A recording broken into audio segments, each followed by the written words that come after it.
దత్తపుత్ర పెళ్లికి ముందు పవిత్రమైన హామీలిచ్చి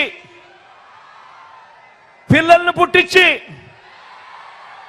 పెళ్లి కాగానే 4 ఏళ్లకు ఒకసారి 5 ఏళ్లకు ఒకసారి కార్లు మార్చేసినట్టుగా భార్యలను వదిలేసి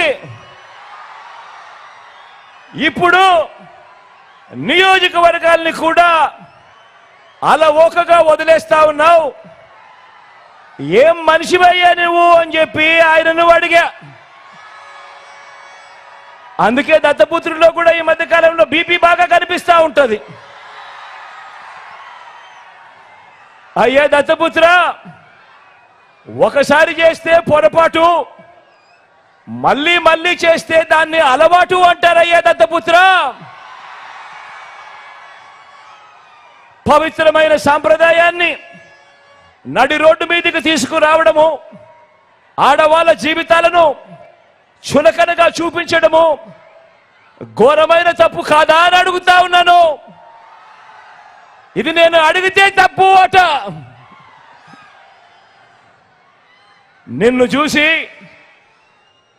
చూసి ఇదే తప్పు ప్రతి ఒక్కరూ కూడా చేయడం మొదలు పెడితే, ఇలా 5 ఏళ్లకు ఒకసారి 4 ఏళ్లకు ఒకసారి భార్యలను మార్చడం మొదలు పెడితే అక్క చెల్లెమ్మల బ్రతుకులేం కావాలి అని కనీసం ఆలోచన కూడా చేయని ఈ పెద్ద మనిషిని నువ్వు చేస్తా ఉన్నది తప్పు కదయా అని అంటే చాలు, ఆ పెద్ద మనిషిలో కూడా బీపీ విపరీతంగా పెరిగిపోతుంది. ఇలా ఇలా ఇలా ఊగిపోతా ఉంటాడు. చేతులు ఊపేస్తాడు, కాళ్ళు ఊపేస్తాడు, తల ఊపేస్తాడు, అన్ని ఊపేస్తాడు.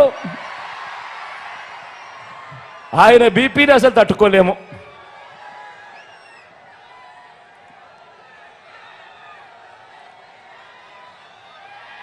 ఇలా అడిగినందుకు చంద్రబాబుకు కోపం, ఇలా అడిగినందుకు దత్తపుత్రుడికి కోపం, ఇలా అడిగినందుకు చంద్రబాబు వదిన గారికి కూడా కోపం. బాబు ఇతరాత్ర భజంత్రీలకు కూడా పిచ్చి కోపం. వీళ్ళంతా కూడా ఊగిపోతా ఉంటారు. ఎప్పుడైనా మీరే కనిపిస్తూ ఉంటారు. ఆ ఈనాడు కానీ, ఆ ఆంధ్రజ్యోతి కానీ, ఆ టీవీ5లో చూసినప్పుడు, ఆ పేపర్లలో చదివినప్పుడు ఫ్రంట్ పేజీలో కనిపించే వార్తలు చూస్తే పూనకం వచ్చినట్టుగా రాస్తారు. ఈ వర్గాలన్నింటినీ కూడా నువ్వు ఎలా ముంచావంటే